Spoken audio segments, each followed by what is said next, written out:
Bonjour, on va se concerner à la lumière.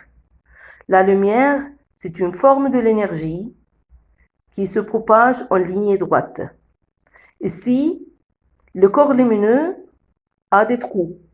La lumière passe à travers les trous et fait des ombres sur les objets autour de lui. L'ombre prouve que la lumière se propage en ligne droite. Et après, on va ici trouver d'autres propriétés de la lumière. Ici, on va mettre un miroir. Le miroir, c'est une surface réfléchissante, car c'est poli ou lisse. Quand je fais tomber un rayon lézard sur le miroir, on va trouver que le lézard va être réfléchi, en manière que l'angle d'incidence égale l'angle de réflexion. L'angle d'incidence égale l'angle de réflexion. On va faire tomber plusieurs rayons, comme ça. On va trouver que chaque rayon va être réfléchi en manière que le rayon, l'angle d'incidence égale l'angle de réflexion. Qu'est-ce que c'est l'angle d'incidence? C'est l'angle compris entre le rayon incident et le normal. Le normal, c'est une ligne perpendiculaire sur le miroir. Et après, on va trouver que quand on va changer l'angle d'incidence, l'angle de réflexion va être changé. Tous les deux, l'angle d'incidence et l'angle de réflexion sont égaux. La deuxième loi de réflexion de la lumière, l'angle d'incidence, la première loi, c'est l'angle d'incidence égale l'angle de réflexion. Et après, les rayons incidents et les rayons réfléchis et le normal sont tous dans un même plan qui est perpendiculaire à la surface réfléchissante. Tous les trois sont tous dans un même plan qui est perpendiculaire à la surface réfléchissante. Et après, quand je vais enlever le miroir, je vais remplacer le miroir par un corps qui ressemble à la lentille. C'est quoi ça? C'est une lentille en plastique, par exemple. On va trouver que la lumière change sa direction.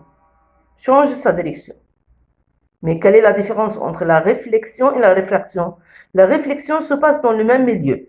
Mais la réfraction, quand la lumière passe d'un milieu transparent comme l'air vers le milieu transparent comme le plastique, il change sa direction. Il change sa direction. À chaque fois vers la base de la prisme. La lentille représente deux prismes opposés. Et après, on va trouver que le rayon lumineux qui va passer à travers la lentille passe réfracté et vers la base. Réfracté vers la base de chaque prisme. Ici, c'est le contraire. Le contraire, la lentille ici converge ou concentre les rayons lumineux dans un point. Alors, ici aussi, le trajet se change vers la base. La base ici au milieu, la base de prisme au milieu. C'est pour cela qu'il change sa direction vers la base de chaque prisme. C'est-à-dire qu'elle ramasse ou concentre les rayons dans un point. Alors, elle change sa direction. C'est une propriété de réfraction de la lumière. La lumière se réfracte quand elle passe d'un milieu transparent vers un autre milieu transparent, comme le plastique ou le verre, ici. Et après, quand je vais tomber un rayon lumineux, comme ça, on va le faire comme ça.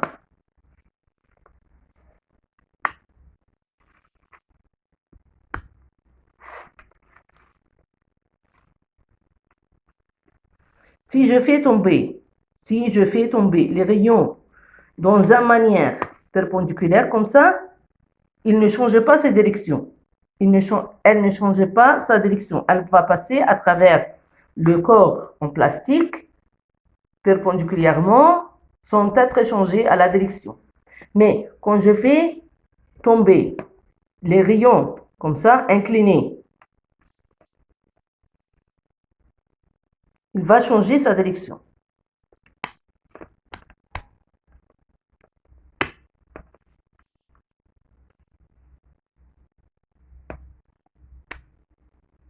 Ici. En manière que l'angle d'incidence égale l'angle d'émergence. Angle d'émergence, c'est-à-dire, c'est l'angle compris entre les rayons émergents et les normales. C'est les rayons incidents qui va tomber, qui va entrer, c'est les rayons incidents. Les rayons réfractés ici, qui va passer à travers le plastique, d'après les rayons réfractés, c'est-à-dire à travers le corps, et après les rayons émergents qui va sortir du corps. On va trouver que